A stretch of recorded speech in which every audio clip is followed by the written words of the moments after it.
여론조사의 허와시 이재명 정권 지지율 67%. 무엇이 문제인가?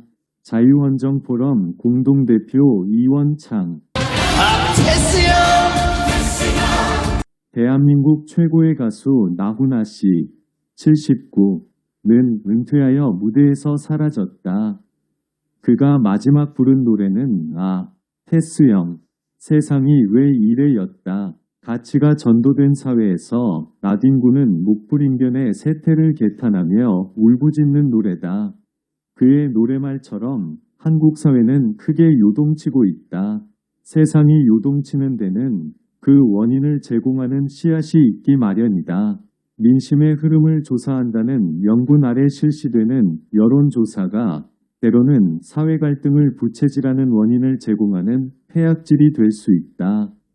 전국지표조사 MBS가 3월 12일 발표한 조사 내용은 지난번 조사에 이어 한국 사회에 큰 충격을 안겨주고 있다.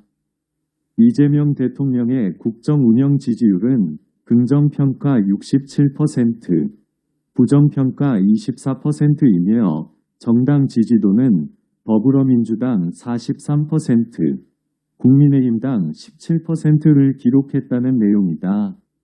특히 보수의 신장 TK, 대구, 경북에서도 민주 29%, 국힘 25%로 2주 만에 역전하였다는 등 스포츠 중계하듯 난리를 치며 도하 언론들로 하여금 대서특필토록 하고 있다.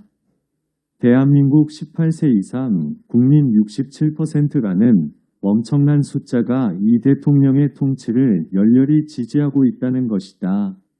연령별 지지율도 과거의 패턴을 완전히 무너뜨린 통계를 내놓고 있다.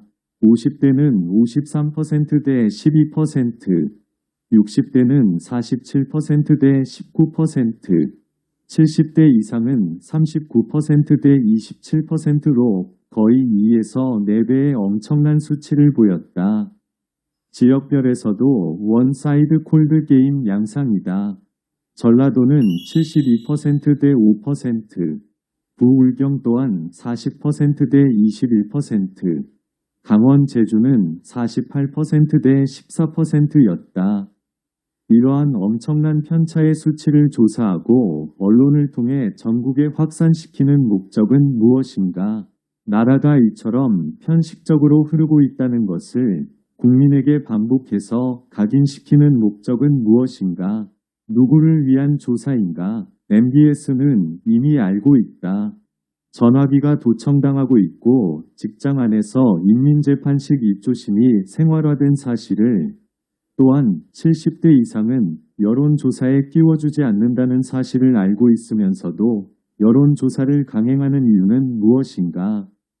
따라서 이들 조사는 다분히 흑막 속에 감추어진 문제성 있는 조사이며 언론 또한 편파성을 드러낸 보도라 아니할 수 없다. 왜냐하면 시민단체들이 길거리에서 행인을 상대로 전화기가 아닌 구두로 직접 조사한 내용과 현격한 차이를 나타내고 있기 때문이다. 이는 분명 내홍에 휩싸인 야당을 붕괴시키기 위한 고도의 음모라는 한간의 입소문을 입증해주는 것이라 할 것이다.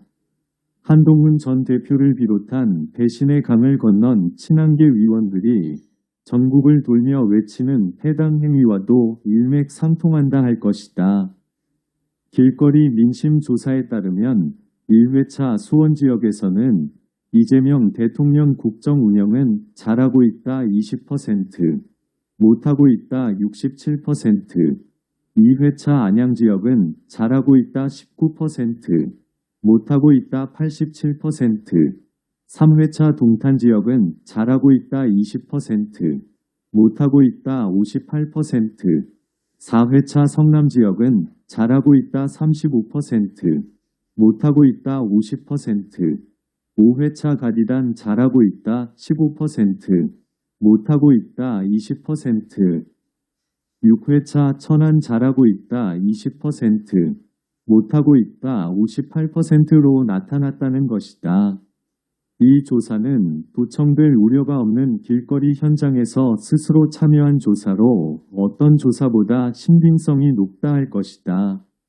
따라서 국민의힘당은 허구로 가득 찬 MBS의 조사에 연연할 필요가 없다 할 것이다. 이재명 정권은 지금 벼랑을 향해 돌진하고 있는 형국이다. 12개 사항의 범죄를 저질러 재판을 받던 피의자 신분에서 대통령에 당선된 이후 자신의 죄과를 지우기 위해 온 나라를 초토화하고 있기 때문이다.